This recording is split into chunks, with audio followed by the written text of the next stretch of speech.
In this Naxos podcast, I'm talking to Juliet Stevenson about the writer Virginia Woolf and her biographical fantasy, Orlando.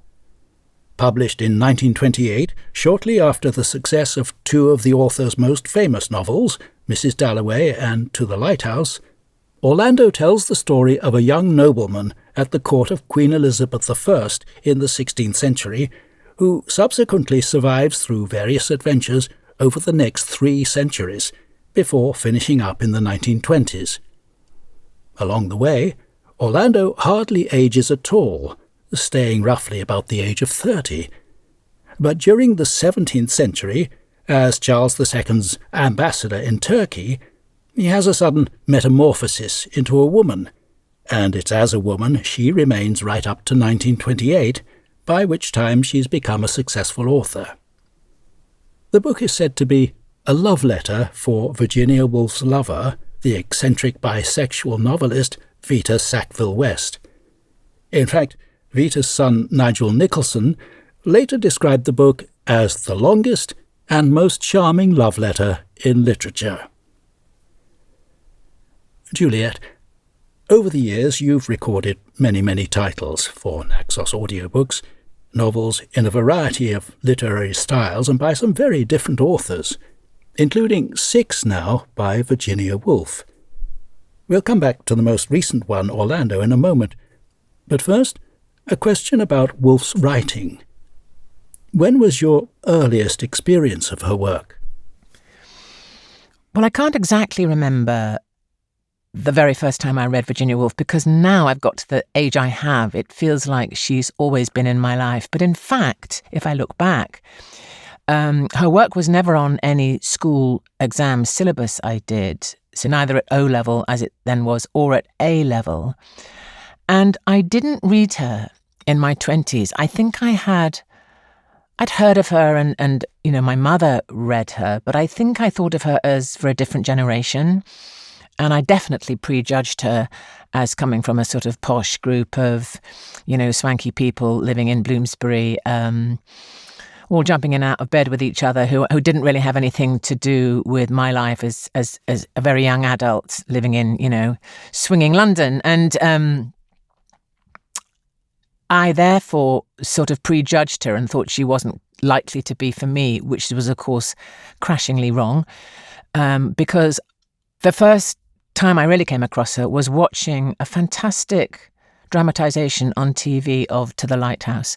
I don't normally like watching dramatisations of great books because if you've read them, they normally don't match up to your image or your vision of the people or the situations. But I hadn't read it and I watched this and it was incredible. I remember Rosemary Harris playing Mrs. Ramsay and there was a wonderful cast. It was beautifully shot and made. And I thought, God, this is really, really interesting. And then I read To the Lighthouse and was completely blown away. So To the Lighthouse was my doorway into Virginia Woolf. And I was I was sort of ecstatic to be proved so wrong, as I think I always am when I prejudge someone and then discover that they're amazing and I've got it all wrong.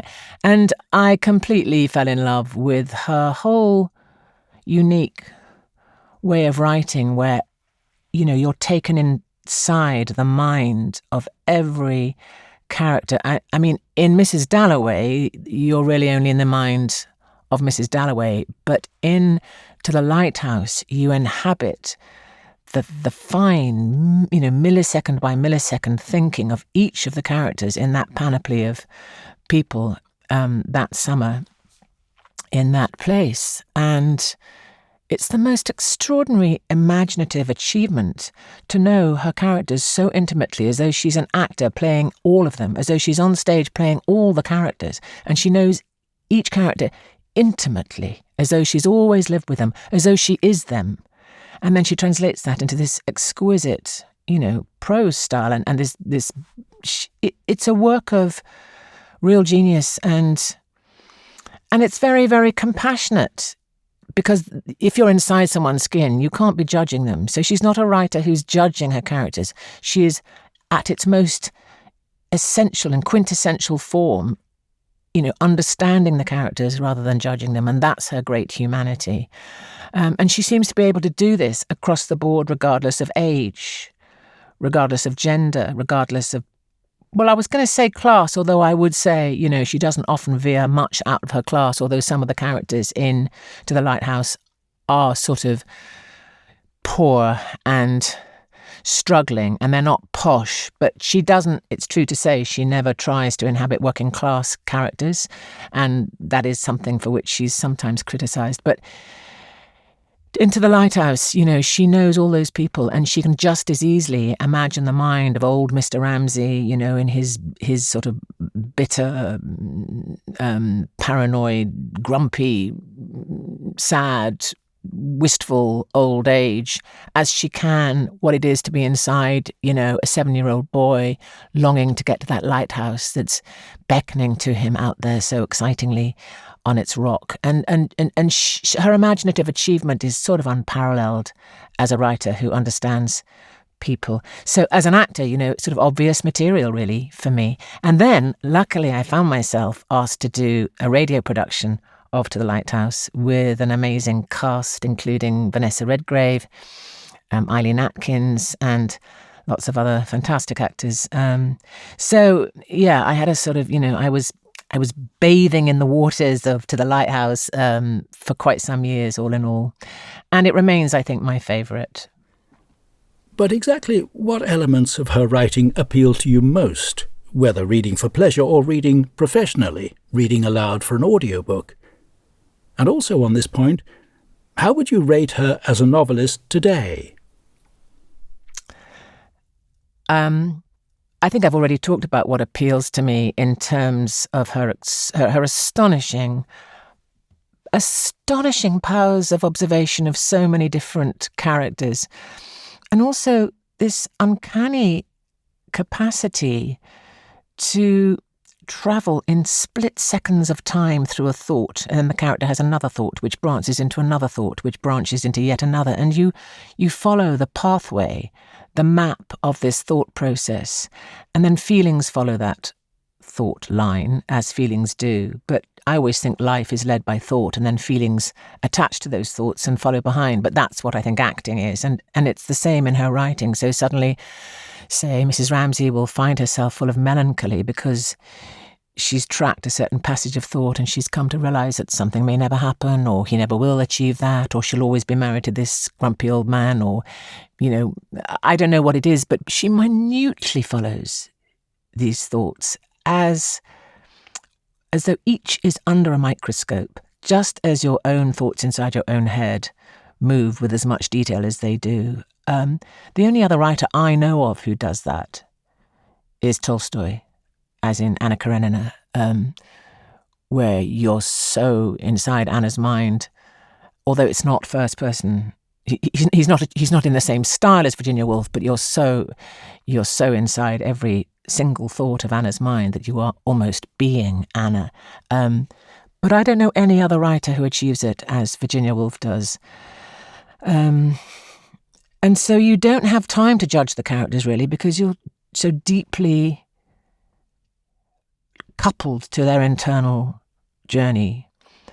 I love that about her, because everything I do as an actor is about, what we're trying to do as actors is get people to not judge the characters we play, but understand them and why they are who they are, why they make the decisions they do, which is very much what writers are trying to do, and I think she achieves it supremely.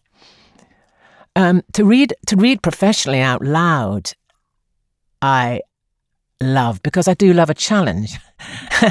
I've read quite a few audiobooks now, and it's always a pleasure to read all of them. But I mean, when they're brilliantly written but very difficult to read aloud, those are probably my favourites, because everybody likes a challenge. Her sentence structure is very sort of elaborate very often, and her sentences will begin, and then before you've got very far into them, she's gone down a sort of side clause. That side clause may have a further side clause. You have to get back to the first side clause, then you're back to the original sentence, then it goes on. But before you finish that sentence, you're off on another tangent. And your job as a reader is to keep that sentence clear in the listener's mind, while also giving due value to those side clauses, whatever they're doing, whether they're describing something, a person, a piece of scenery, the quality of light, whatever it may be, but also not forgetting that the sentence is still moving and its momentum has to get to the verb and then finally the object. And that happens again and again and again. And it's a musical thing, it's a rhythm thing, and you have to go with her rhythms, which are sometimes quite ornate, quite, very, very architectural. They're cathedrals of thought and description rather than bungalows. That's for sure. And but they're always exquisitely written, and her sense of rhythm is amazing. She has a very musical ear. So if you just go with her flow, it sort of does it for you. It's sometimes quite a challenge for breath. You have to take some big ones. How would I rate her as a novelist today?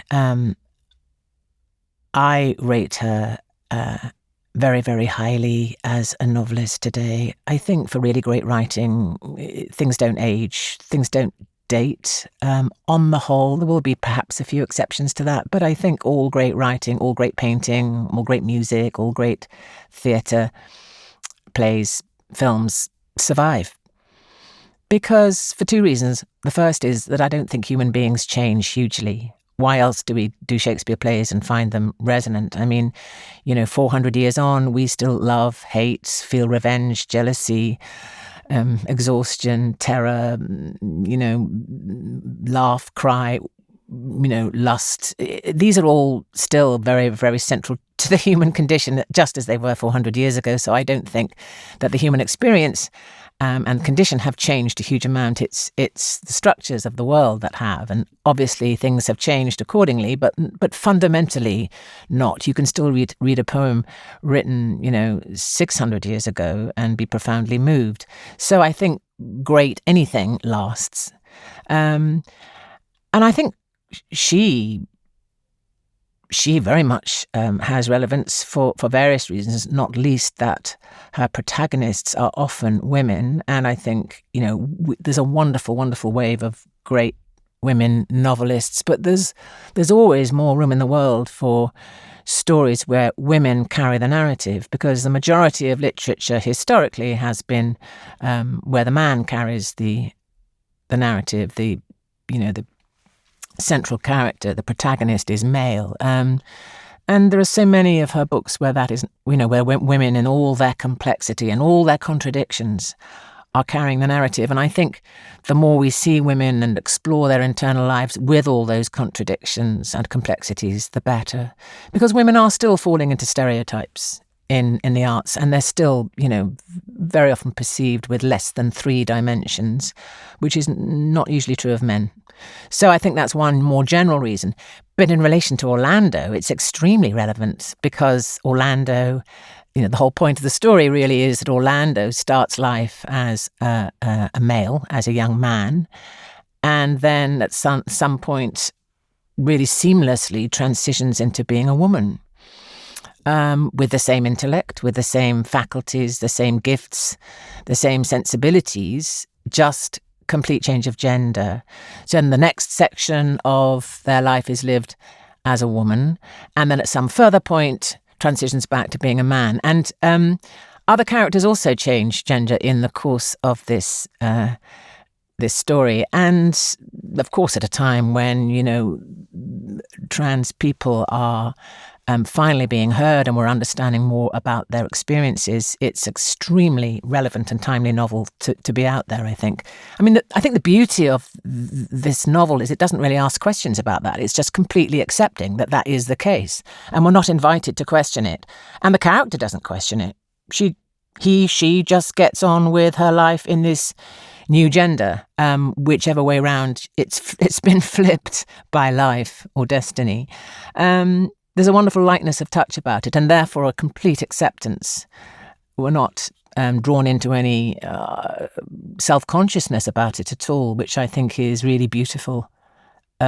She also trips through many centuries of time and across the world, so she's exploring all kinds of, travel through boundaries, and that seems extremely relevant to now. I mean, if you look at this book, particularly in the light of gender and of her frustrations, it's a bit like Rosalind in As You Like It, her frustrations in the world being a young woman, and then her sense of enormous freedom when she's perceived as being a young man. It's the same as Orlando, the freedoms and the power that she accrues when she's in a male body are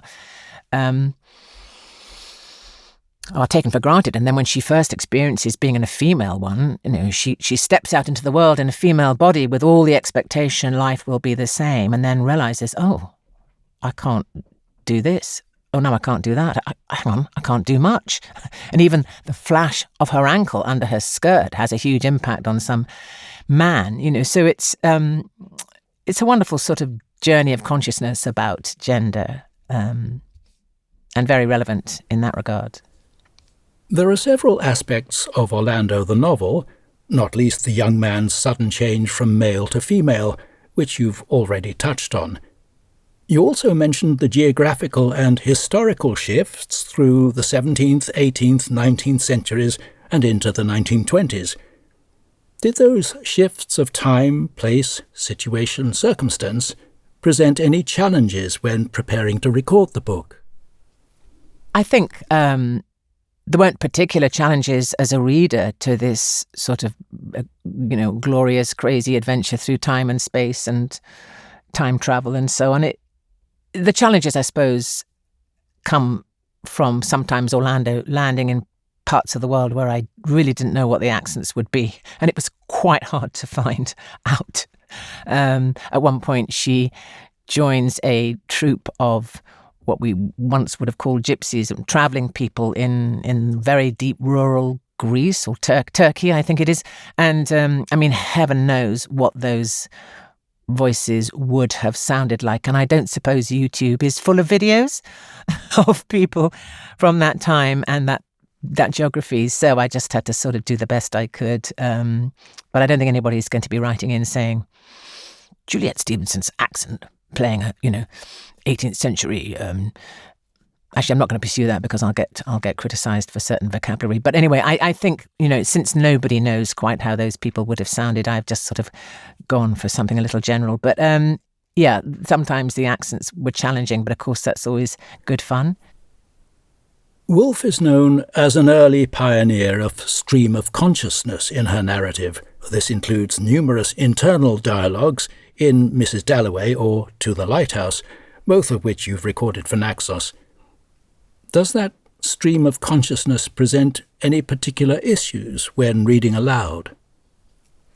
No, I don't think it does in itself.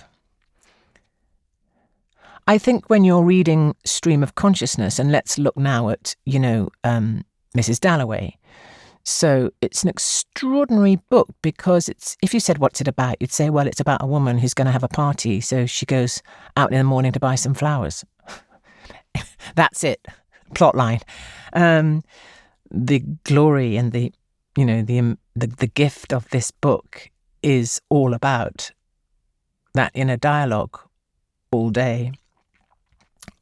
And the interaction between Mrs. Dalloway's minutely recorded thoughts and feelings and the intersection of that with the world around her. So suddenly that thought will be impacted by the sound of a taxi passing or a bus, or she'll notice somebody in the street or a small event, tiny event, or the smell of something or the sight of something. So there's occasionally the sensory world of sight, sound, smell invades or floods into her mind, and she's momentarily suspended in her thought by whatever those sensory experiences do to her, and then you're back into her train of thought and how it might be altered by that sensory experience.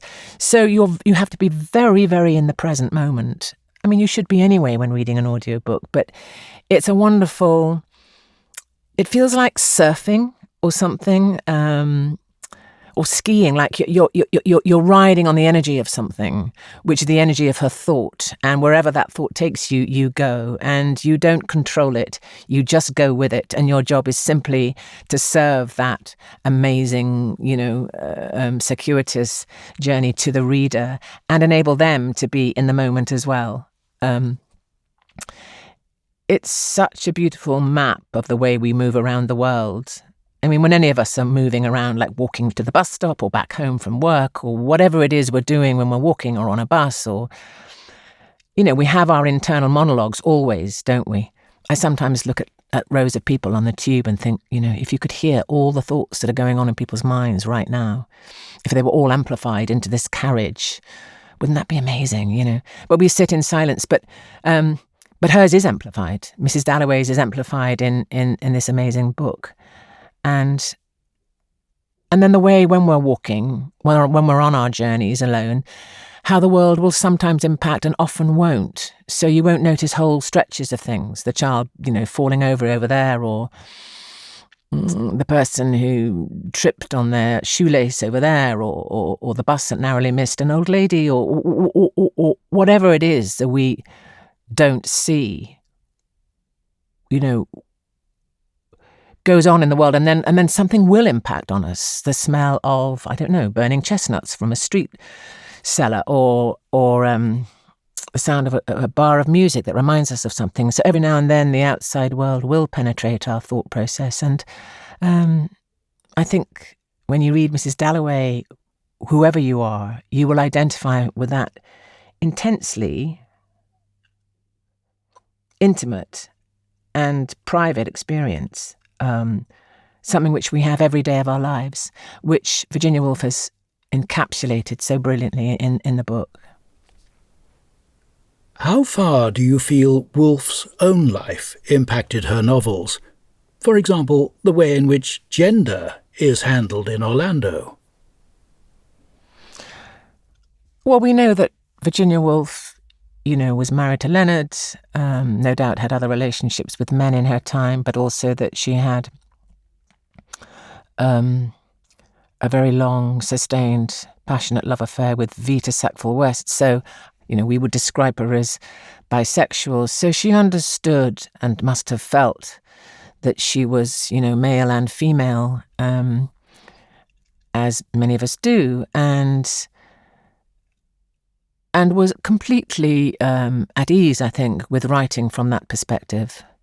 For somebody who was in many ways quite withdrawn and reserved, and presumably didn't open up socially hugely, in her writing she seems to be very fearless about finding ways to express her own experience of sexuality or gender.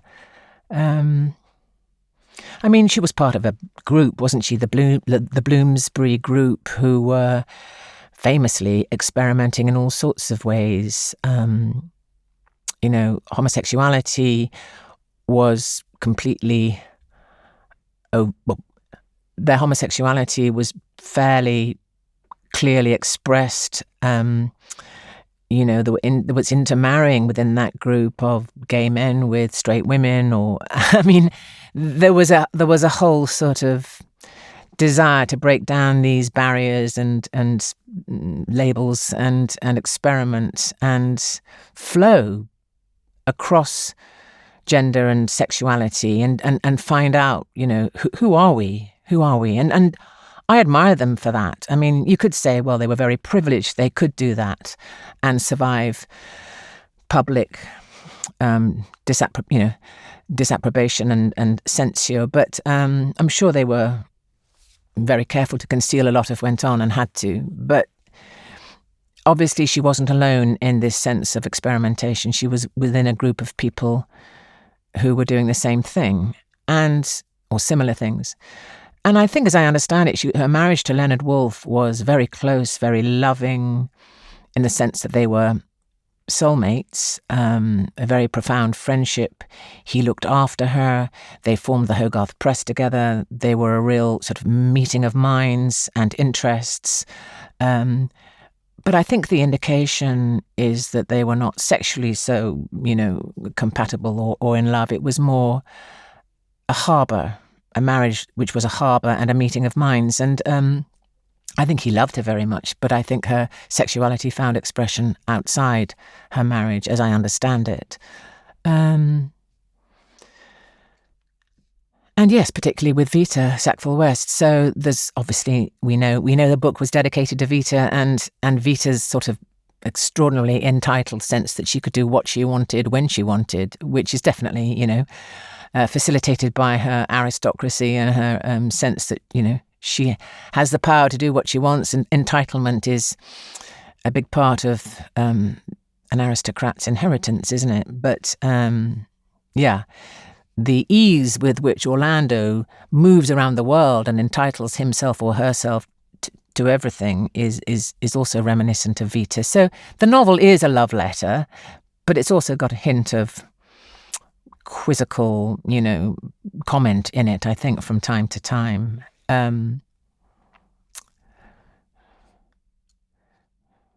When we talk about her life impacting her novels, we do know now, don't we, that her childhood was extremely troubled. She came from a very wealthy, upper-class family, so materially she was very privileged, but emotionally she was not.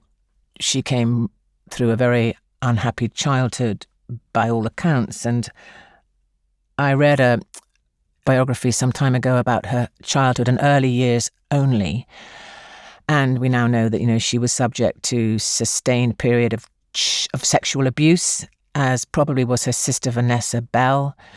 That will have had a huge impact on her, and who knows how much that contributed to her lifelong depression, and no doubt, unstable sense of self-worth, as those things usually do for children who've experienced sexual abuse. So it may also account for her very, very close relationship with Vanessa Bell, her sister, who had also undergone that, and I don't know whether they acknowledged it or not, but so she was shaped by that. And then we know she had a clinical form of depression which visited her, from time to time, but quite often, and which completely incapacitated her to the point where she could barely function, couldn't write. Life was almost intolerable when she was in the clutches of those black, sustained depressions. And we know that, it was the onset of another of them that finally made her decide to end her life. At a time when there would have been very little to help her in terms of medication or treatment.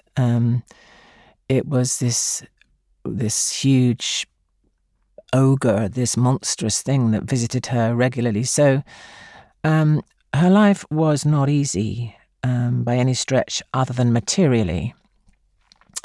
And I think, and also, Orlando was published between the two world wars. If it has a gaiety to it, it may be that sort of lively merriment that was sort of a factor between the wars, when this terrible slaughter of a generation of young men had happened, and the world evolved out of that terrible bloodshed into a kind of giddy sense of let's live now, let's for heaven's sake live for all we've got right now in the present. And the novel does have a sense of that, like the Charleston or the crazy fashions of the time and the sort of hedonistic lifestyles.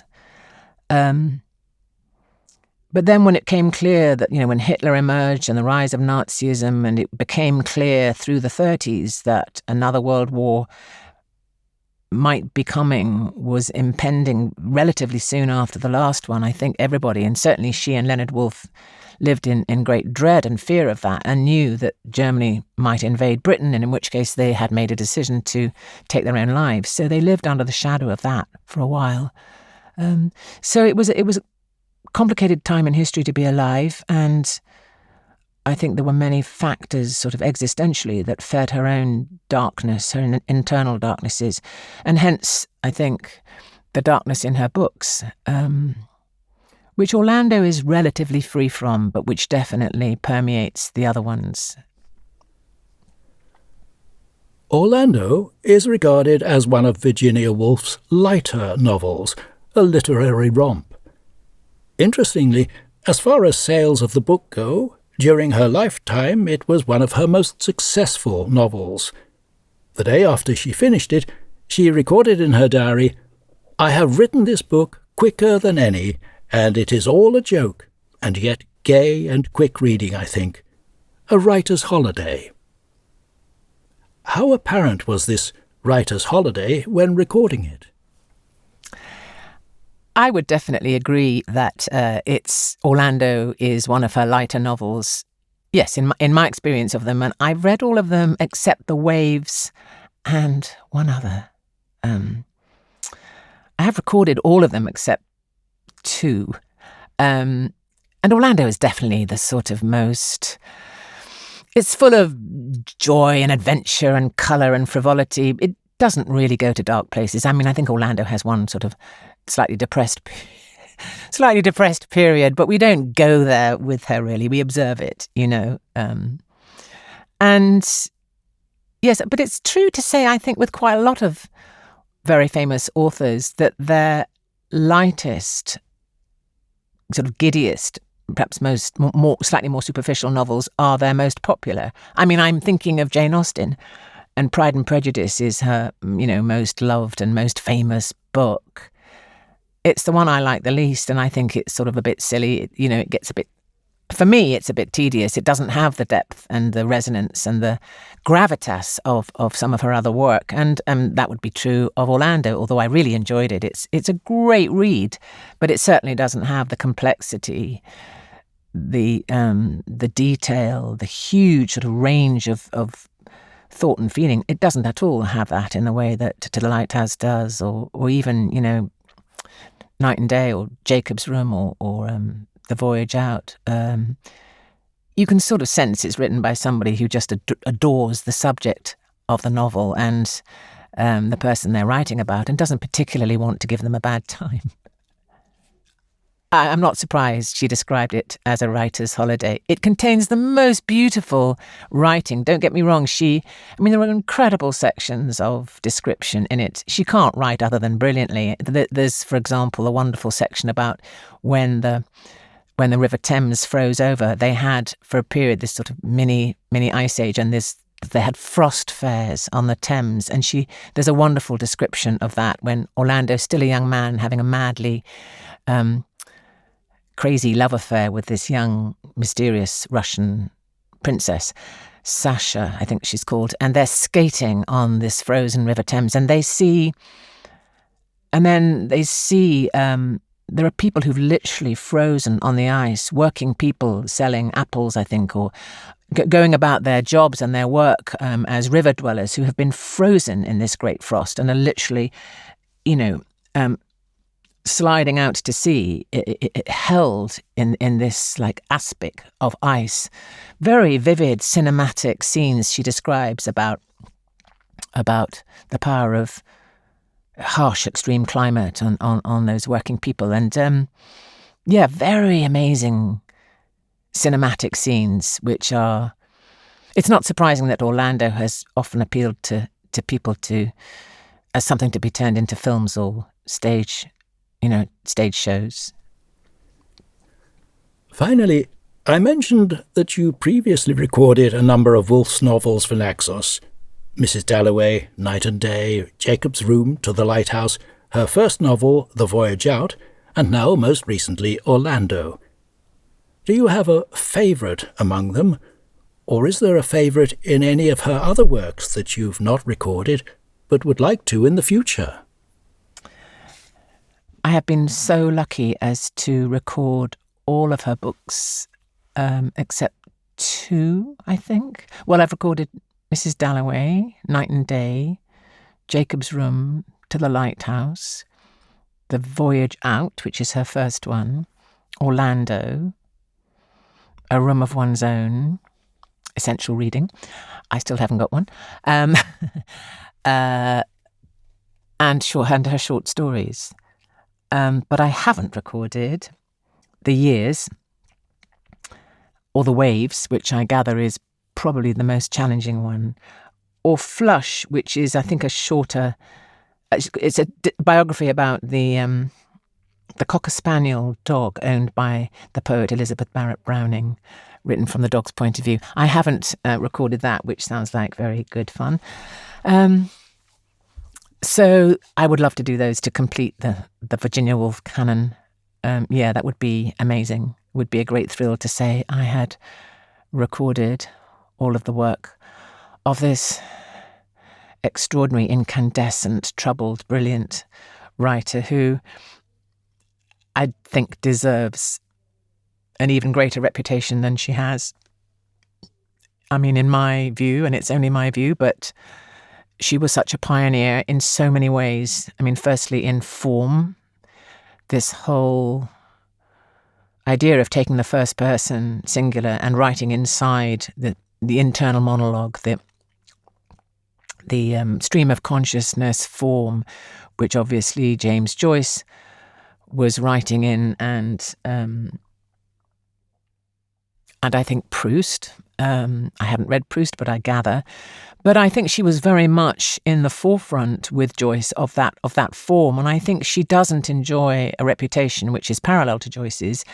I mean, you know, many people I know who very well read, like my own husband, has read masses and masses, practically everybody I can think of, but he's never read Virginia Woolf. And I think there is some sense still that she is caged inside her class, which I think sometimes is appropriate for writers. That's fair enough. But I think that she is so much greater. I mean, if you're a great writer, I think, or artist of any sort, I think you break out of the confines of class. And I do think that she, although she could be a snob, she could be bitchy, she's certainly, her place in the world was, very from a higher strata, hierarchically in class terms, and we know what a class-ridden society England still is, and certainly was then. But nevertheless, with great writers, I think you should never let them be contained or imprisoned by class, because they're just too big for that. I think she is writing about the human condition. I think she does understand what it is to be alive from a very humble point of view as well. Not perhaps economically, but certainly, in every other way.